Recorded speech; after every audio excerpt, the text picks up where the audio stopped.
Hello everyone, so for today's video, I'll be doing again a short discussion about postmodernism. My goal here is to enumerate and discuss postmodernism and modern culture in worldview. To start, I will first give you a short discussion about postmodern and modern culture. So what is postmodernism? Postmodernism and modern culture, also known as modernism, are two literary movements that took place during the 19th century and 20th century. Postmodernism is a movement that began in the mid-20th century and is often described as a reaction against modernism. Its worldview tells that everything is contingent and that nothing is fixed. However, modernism is a deliberate break from the traditional form of poetry and prose that took place in the late 19th and 20th century.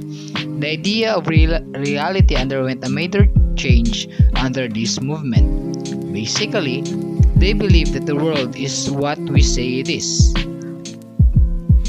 So now, let's dig deeper. We will start at postmodern meetings during the 1960s. During the late 1950s and 1960s, we first see the beginning of what is now understood as postmodernism. In the work of Susan Sontag and Leslie Fidler, we now encounter the celebration of what is Sontag called New Sensibility.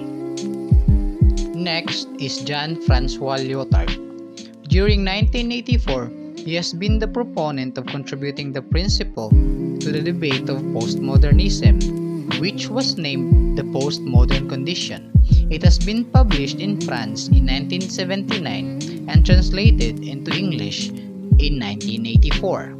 Certainly, this book introduced the term postmodernism into academic circulation. For Lyotard, postmodern condition marked by a crisis in status knowledge in Western societies and what he calls the obsolescence of meta-narrative apparatus of legitimation.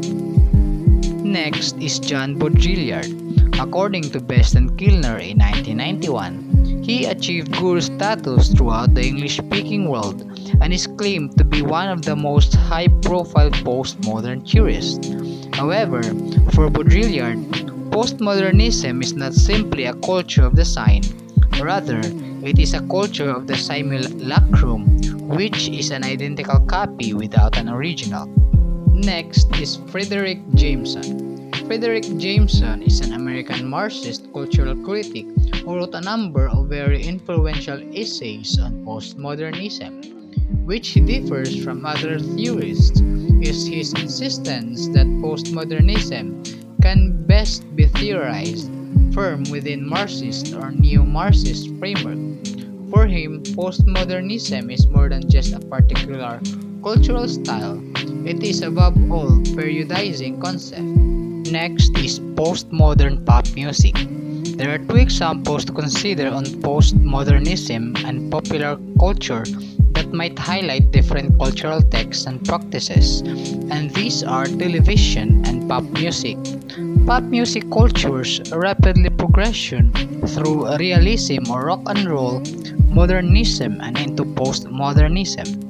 Next is postmodern television. Jim Collins during 1992 points out, television is often seen as the quintessence of postmodern culture.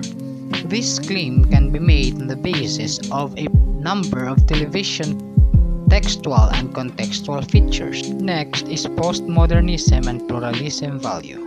The selective tradition, as Williams in 2009 points out, postmodernism is governed by many kinds of special interest, including class interest.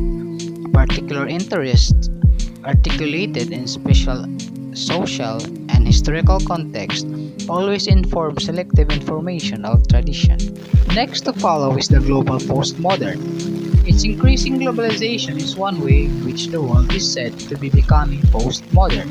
In such scenario, globalization is the supposed successful imposition of American culture around the globe, in which the economic success of American capitalism is underpinned by the cultural work that its commodities supposedly do in effectively destroying indigenous cultures and imposing an American way of life on local population.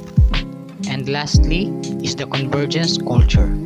Another aspect of postmodernism is convergence culture, where all the new media collide, where grassroots and corporate media intersects, where the power of media's producers and the power of the media consumers interact in unpredictable ways.